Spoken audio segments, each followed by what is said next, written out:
Morning. Hi. How did it go in court yesterday? Oh, I'm not sure. Our turn to be cross-examined today. Kathy obviously found it an ordeal. She's got more questions from the other barristers today. For a while I thought she was going to crack, which would have suited Steve's case, but, well, she seems to be getting through it. And you're going to do even better. I don't know. There's a lot of people who'd like to see me in prison. Hi. Fancy a lift this morning? Yeah, that'd be great. I was hoping we could share our lunch break. My first period this afternoon's free and the head's away. Thought we could sneak off and have a picnic. It's the middle of January. Where's your spirit of adventure? Need to hire a St. Bernard to bring us a barrel of the stuff before hypothermia sets in. Or I could cuddle you to keep you warm. Oh, that sounds a much better idea. The park will be empty and it'll give us a chance to be alone together for a change. OK. I hope I can expect a bit more from you today. You've hardly said a word so far. You've let the others make all the running. I shouldn't need to remind you, we're not disputing the theft. I'll have plenty to say when it can really help your case. Just as long as you make sure Kim goes down too. My job is to ensure that you get the most lenient sentence possible, which ought to be your priority. What, after what she's tried to do to me? All we have to do is present the facts, Mr. Marchant. If we do that effectively, then we can rely on the jury to take care of your wife. Now, are you ready to start? See, your dad's not risk coming again today. Is he worried Judge will chuck him out again? Aye, and well, Lisa thought it'd better to keep Belle at home. She said a courtroom was no place for a baby. Oh, I don't know. When you're a dingle, it's best to learn ropes early. Yeah, but it enters on trial this time, is it? Now, that's true. We could be seeing history in the making here, Butch. The day it all caught up with Kim Tate. Come on. Mrs. Glover, I remind you that you are still under oath and apologize for the need to take you through the events of that night again. I realize it was a traumatic experience for you, one from which you may not yet have fully recovered. But your evidence is crucial to the outcome of this case. Only you and my client know what happened on that road on that night. Now, he's admitted that he was engaged in theft at Home Farm. About that, there is no dispute. But he will tell this court that he was not even aware of the possibility that he had hit you until he was informed that you were in hospital some hours later. You were in an emotional state that night, Mrs. Glover. After your aborted evening with Mr. Fowler, the disagreement with the taxi driver, it was dark, things happened very quickly. Is it not possible that you might have misread my client's actions? I know what I saw. He drove straight at me. You were in a coma for some time after the accident. Yes, that's right. But I believe you chose to discharge yourself against medical advice. Yes. And you've since found it necessary to seek counselling. Objection, Your Honour. Mrs. Glover's medical treatment is not relevant. Overruled. Her mental state is clearly pertinent to the evidence. You may proceed, Mr. Keating. Thank you, Your Honour. Mrs. Glover, I'm sure you have the sympathy of everyone in this court. But I must ask you, after your traumatic experience and subsequent psychological problems, can you really be sure, beyond reasonable doubt, that my client deliberately drove at you that night? Or is it not more likely that your injuries were the result of a tragic accident, one that my client regrets as much as you do? He saw me, and he drove straight at me.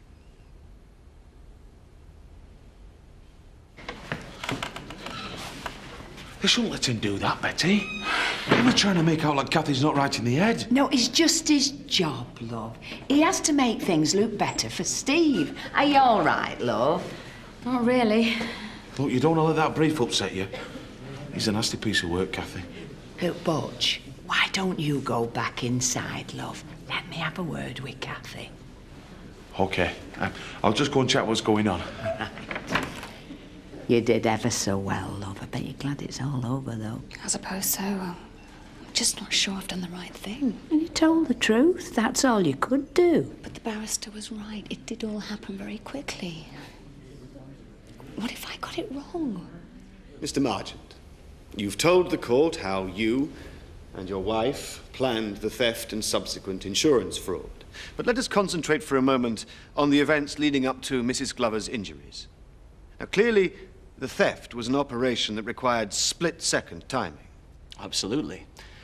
Kim had planned it all meticulously.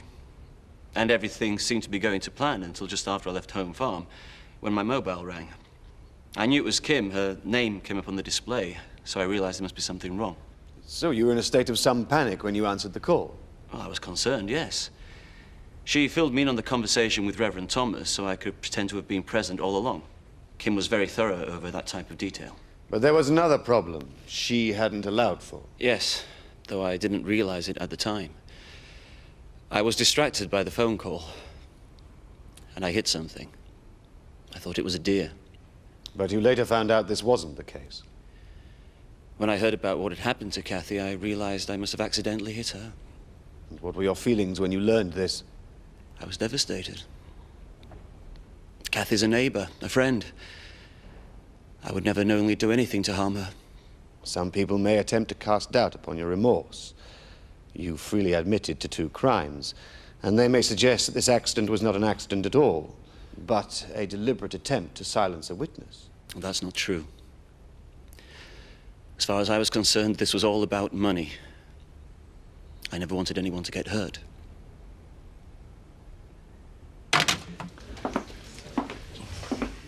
So how's it going? Betty reckons Steve's trying to dump all blame on Kim. Ah, so she might be for the high jump after all. You going to shorten the odds? No, she's still a smart lass. 3-2 against Kim being put away. Seth, I really must protest. The British legal system is the envy of the world. It's the backbone of our society, not a subject for barroom gambling. Well said, Alan. Mind you, 3-1's quite good odds. You want some? Only if you're offering each way. I can give you a better bet if you're free tonight. What did you have in mind? Meet me in here later and I'll tell you.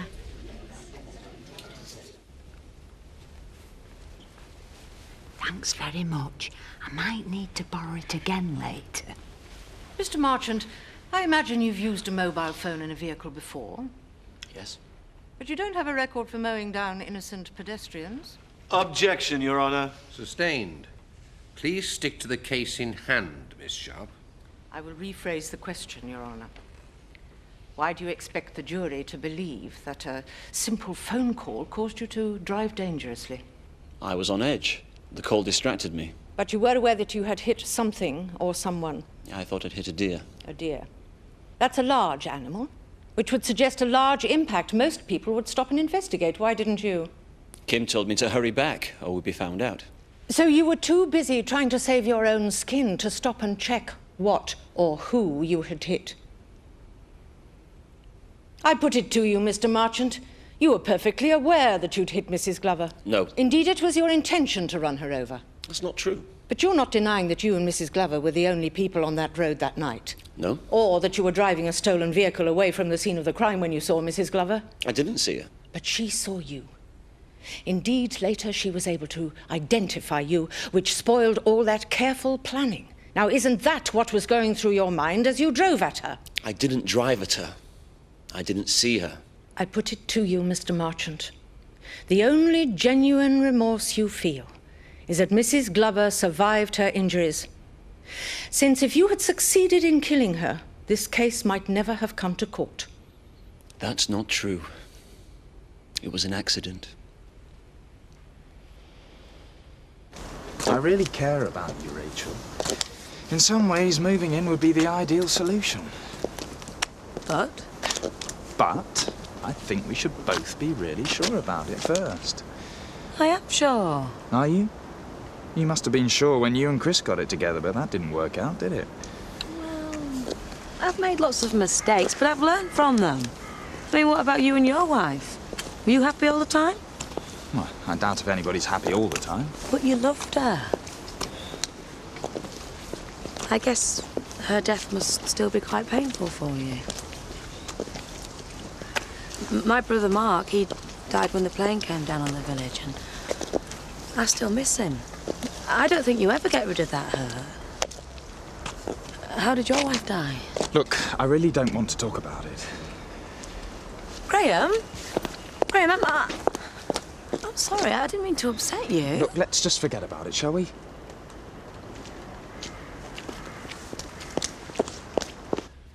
Mr. Marchant, I have here a transcript of a taped interview at Houghton Police Station, in which you state that the theft was both planned and executed by you, and you alone. Your wife was not involved in any way. I take it you don't deny this account was freely given? No. But you subsequently gave another account, in which you tried to shift the blame onto Mrs. Marchant, and you now insist that that is the truth. Yes. So this is a tissue of lies. Objection, Your Honour. Overruled. The defendant has admitted that the account was untrue. You're very good at lying, Mr. Marchant, as those who suffered from your financial dealings could testify. Why should the jury believe one word you utter in this court? I'd agreed to take the rap for Kim. That's why I told the police I was acting alone. It was only when I realized she was selling me out that I changed my story. Shortly after your wife started divorce proceedings against you. What prompted this startling U-turn? The news of the divorce, or the person who brought it? Whilst on remand, you were visited on a number of occasions by Mr. Christopher Tate, which in itself is surprising, since in the past you'd not got on well. But I believe it was he who informed you of your wife's intention to start divorce proceedings. Yes. What else did you find to discuss during these visits? I really don't recall. Did you discuss this case? We may have. Did you, in fact, concoct a story between you in an attempt to get your wife into the dock? Objection, Your Honour. These allegations are mere conjecture. Mr. Tate is not on trial here. Mr. Derbyshire? Your Honour, I intend to call Mr. Tate to the stand. He will have the opportunity to describe these meetings. But it is our contention that he and Mr. Marchant concocted evidence against my client. Objection overruled. You will answer the question, Mr. Marchant. Yes. We discussed the case because we both know she's as guilty of the theft as I am. If anyone deserves to be locked up, it's her.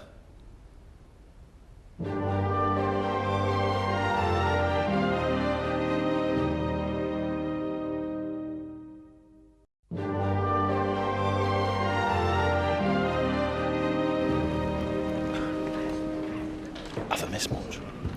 Mr. Derbyshire opening Kim's defence. What did he have to say for himself? She's a loyal wife and a devoted mother, and she stood by her husband even when he conned her out of all the money. Kim.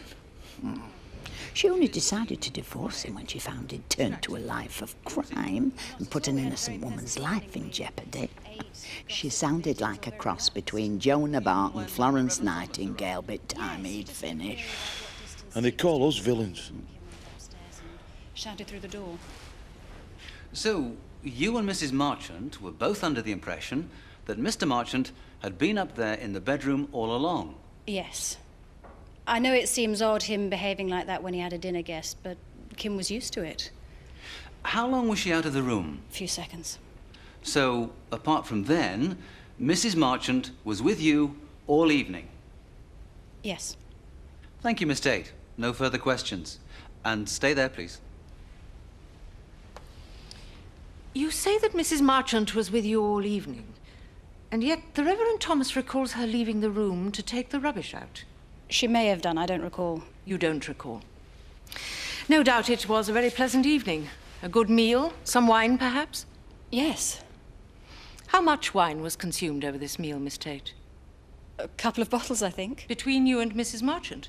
So you probably drank about a bottle yourself.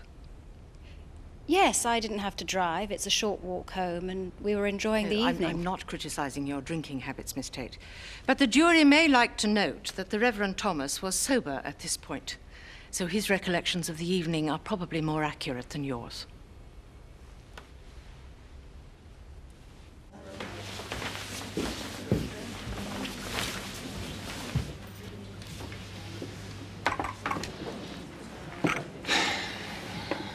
Look, I'm sorry I snapped at you about my wife earlier. I'm just a bit sensitive on the subject. You don't have to apologise. I shouldn't have brought it up. It's not your fault. It's just I've never really talked to anyone about her.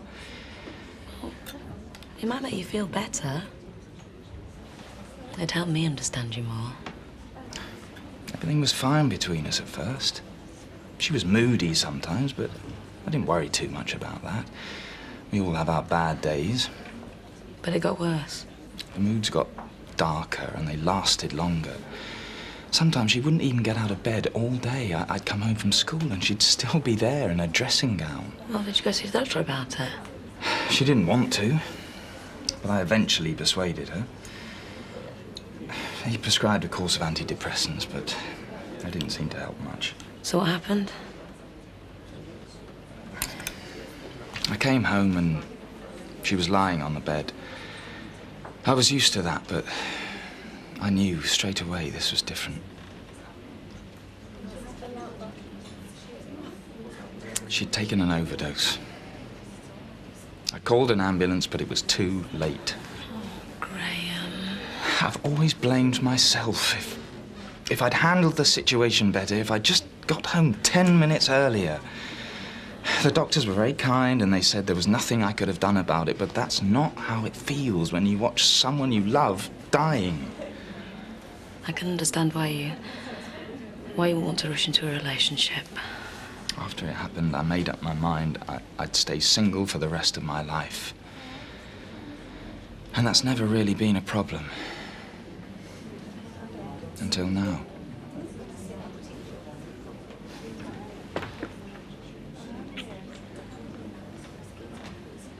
Mr. Tate, you were managing director of Home Farm Estates. That is correct. But Home Farm Stud, though on the same site, is not part of that organisation. You had no responsibility for it. That is also correct. Yet you've taken an extremely active interest in this case from the start. I was shocked by what had happened. I wanted to see the culprits brought to justice. Very public-spirited of you. You paid numerous visits to Houghton Police Station to expound your theories on the crime. Well, they were getting nowhere. I was trying to help.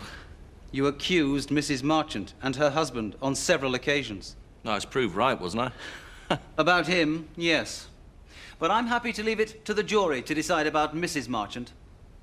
It's not the first time you've accused Mrs. Marchant of a serious crime, is it? Nor is it the first time that you have decided that the police weren't getting anywhere. You felt they didn't investigate your father's death properly. They still haven't. He was murdered. And on several occasions, you have publicly accused Mrs. Marchant of killing him. I know she did it. Even though 2 doctors certified that your father died of a heart attack, and Mrs. Marchant wasn't even in the country at the time. You don't know how cunning she is. She fooled everyone except me. The truth is, you're not interested in justice, Mr. Tate. Just your own vendetta against Mrs. Marchant. I want to see her pay for her crimes. That is what justice is about, isn't it? So, you kept visiting Mr. Marchant, trying to find some way of getting him to give evidence against his wife. I was doing a public service, helping the truth come out. Was that why you told Mr. Marchant his wife was planning to divorce him? He had a right to know. I suspect it was less to do with his rights and more to do with an attempt to drive a wedge between him and his wife so that he would help you to try to bring her down. You don't deny, do you, that you and Mr. Marchant spent hours discussing this case during these visits? You were desperate to find any shred of evidence against her. I found evidence. That mobile phone bill proves she called him. It proves the phone was in use, not who was using it. But then, little facts like that don't seem to matter to you, do they, Mr. Tate? How can you say that? I've spent weeks assembling evidence for this case. And you've spent years following an obsession. You've hated Mrs. Marchant since her marriage to your father. With good reason. She killed him. No, Mr. Tate. Those accusations have been proved false, just as these will be. You've got to listen to me. I think the jury has heard more than enough from you by now, Mr. Tate. She can't get away with it again. No further questions, thank you, Mr. Tate. Your witness, Mr. Keating.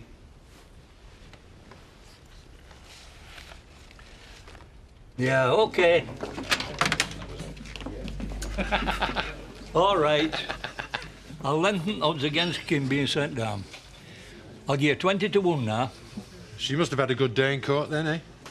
Lousy for Chris. Better reckons he's making a right fool on his son. Well, if I had my way, I'd lock him and her up together. Be perfect punishment for both of them. You're much too early.